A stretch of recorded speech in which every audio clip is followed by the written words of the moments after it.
Hello, my name is Adam Bryan with AuctionPoint. In this guide, I will show you in detail how the AuctionPoint platform works. We will look at an AuctionPoint auction from both the perspective of the broker running the auction, with a behind-the-scenes view, and from the bidder or buyer's perspective. Using the AuctionPoint platform, you'll be able to build an auction website for each of your listings. Your unique auction website features a unique website address for each property, your name and contact information, your brokerage brand and logo, and details about the property to be auctioned. Once your auction site is up and running, you then do what you do best, marketing the auction site to the best pool of buyers for the property. You need to inform potential bidders or brokers representing buyers of the auction itself, the date and time it will take place, and the low starting bid. You'll want to drive as much buyer traffic as possible to the auction website address where they can learn more about the property and ultimately where the bidding will take place. Your signage, flyers, LoopNet and MLS listings, and email campaigns are all typical methods of marketing your auction. You can view the auction marketing guide at the AuctionPoint Learning Center to learn more about auction marketing techniques. Once a buyer or a broker representing a buyer has learned about your auction, they'll enter the website. The site prominently features the original asking price, property highlights, a mapping feature, and much more. Your brokerage team is prominently displayed so that calls and email inquiries will go directly to you.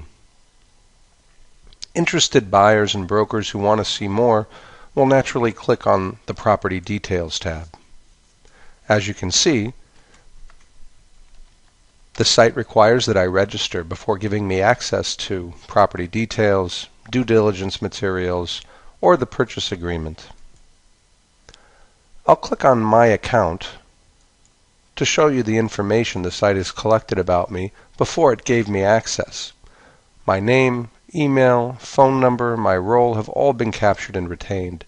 This information is now available to you as the list broker, so you can focus your marketing efforts on buyers and brokers who've registered on your auction website.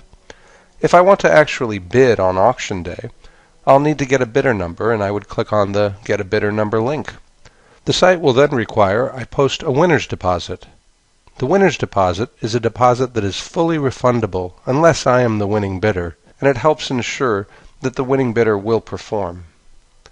In this example, the winner's deposit has been set at $5,000, but it can be set to whatever amount you decide is appropriate. Most of the time, bidders will post the winner's deposit on a credit card, in which case their credit cards will be authorized but not charged. Usually the purchase agreement will require a larger earnest money deposit to be put into escrow, just as normal. All of this is explained to your buyers and bidders on the How to Bid tab. Also listed is information about the small buyer's premium that the winning bidder will pay, in this case 2.25%. On the For Brokers tab, if you're cooperating with outside brokers and agents, you can indicate what fee that you would split there, just as normal. On the Due Diligence tab, you can post as much information as you are able to about the property so that prospective buyers can complete as much due diligence as possible prior to auction day. On the Purchase Agreement tab, you'll post your sales contract form containing the terms and conditions of the sale following the auction. All buyers who register for your auction are agreeing to sign this sales contract, if they're the winning bidder, within 2 days of winning the auction. Now, let's go behind the scenes of a real auction site and look at it from the list broker's perspective. When I log into my account at AuctionPoint.com, I can see a list of the auctions I'm working on. I can click on the Administer link and enter the administration section of the auction site, or what is commonly referred to as the back room.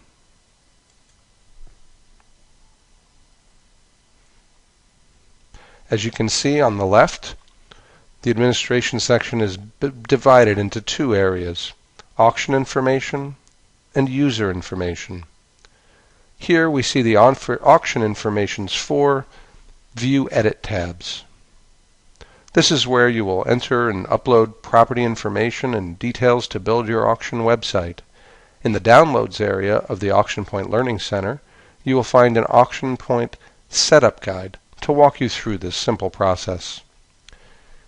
In the User Information section, you can view all the registered users who have visited your website and given you their name and contact information to gain access, and also the qualified bidders. These are the registered users who put up the winner's deposit and who are now authorized to bid on auction day. Prior to your auction, you'll know exactly who has been on your site and who plans on bidding on auction day. You can reach out to these buyers and brokers proactively and offer a property tour, further qualify them as solid potential buyers in your normal manner. It's possible one of these bidders will make a preemptive offer before the auction even begins to avoid being outbid. You're free to accept or reject this offer. If you don't have a strong pool of bidders, usually 4 or 5, you can postpone your auction.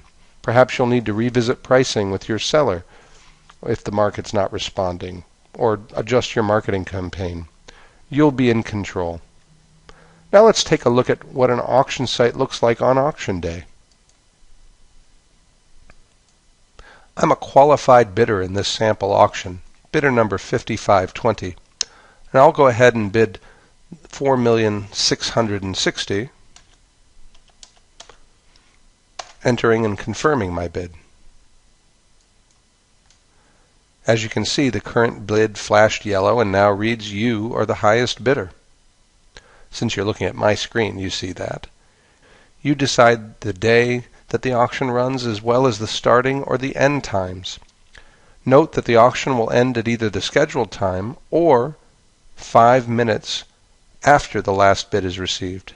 This means that if a bid is received within 5 minutes of the scheduled end time, the clock will reset for another 5 minutes. This gives all bidders who want to make bid ample time to decide and enter their bid.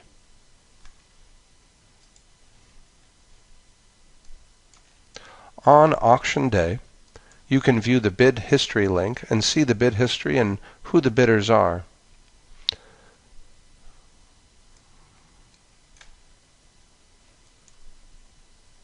The bidding for this auction started at 11 a.m. and the first bid was received at 11:03 for $1,170,000. Just prior to the scheduled end time at 3 p.m., a bid of $1,333,000 was placed, and the clock was extended, and bidding then went into overtime. Bids continued throughout the day in this auction, and at 4:57 p.m., the bidding finally topped out at $1,730,000. This actual auction had over 90 bids in total from nearly 20 bidders, and the 5-minute clock kept resetting for nearly 2 hours of overtime. It was indeed a very successful auction.